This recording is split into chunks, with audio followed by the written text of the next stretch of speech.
Olá a todos. Eu já mencionei aqui nesse mesmo canal o conceito de entelequia.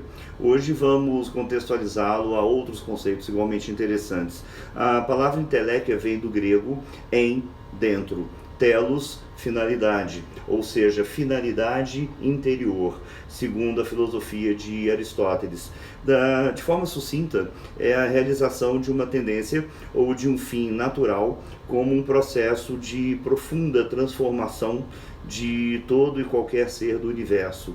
Aristóteles, abordando aí o conceito de entelequia, defende que todos os seres se desenvolvem partindo de uma causa final interna a cada um deles. É dizer que o nosso desenvolvimento pleno se evidencia no exato momento em que buscamos a nossa verdadeira finalidade, a nossa essência mais pura. Portanto, de nada adianta o Pai Nosso que está no céu sem o pão nosso de cada dia. Como assim? A palavra fé vem do latim fides, que gera outras palavras aí como fidelidade, fideicommissio, fidejussório. Fides, por sua vez, vem de outra palavra grega chamada pistis, que significa acreditar naquilo que se vê. Pistis, além de gerar a palavra fides, como já mencionei acima, também gera no latim crer e do português crer, ou seja, crença. Portanto, fé significa fidelidade a uma crença. Ela foi introduzida no pensamento cristão por Paulo contra os judeus fariseus, em especial na carta aos Romanos, ao anunciar que a salvação não é uma contabilidade de ações boas ou más, em que o céu pertenceria aos saldos positivos e o inferno então pertenceria aos saldos negativos. Paulo, nesse ponto, é contra a lei mosaica justamente por impor esse monte de ações positivas e negativas como créditos ou débitos. Se na história do homem, a partir de Paulo, houve um enviado, Messias em hebraico e Cristo em grego, e ele tendo sido efetivamente visto na história, a questão agora é a fidelidade ao que se viu numa nova crença. Portanto, a fé, o que implica a esperança, e com a fé existe esperança, há o conceito de ação na fé. E o que é o conceito de ação na fé?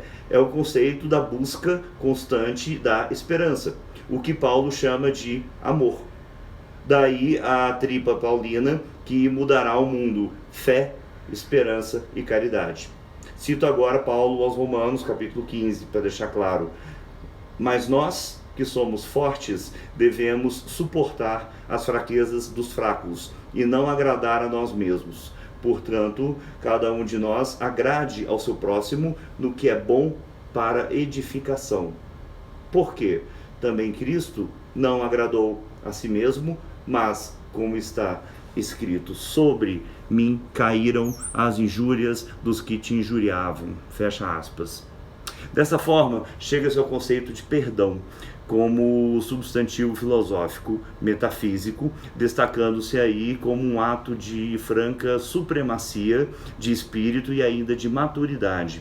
O perdão, na tradição judaico-cristã, pode ser inclusive elevado a um status de substantivo superior ao próprio conceito da justiça. Lá atrás, na Grécia Antiga, o conceito de justiça era muito semelhante ao conceito de vingança, que seria uma coisa meio olho por olho, dente por dente, aplicar a alguém aquilo que ele merece. Aliás, Nêmesis era a mesma deusa da vingança e da justiça. Mas então, por qual motivo estaria o perdão em um patamar mais elevado do que a própria justiça? Bom, porque aquele que, de certa forma, recebe um perdão é porque, em tese, não merece jamais, de forma alguma, ser perdoado. E aí, a nossa altivez, grandeza, nobreza, superioridade e força se destacam amplamente. É da natureza humana o cometimento de erros e a prática tristíssima de eventualmente causar sofrimento a outras pessoas.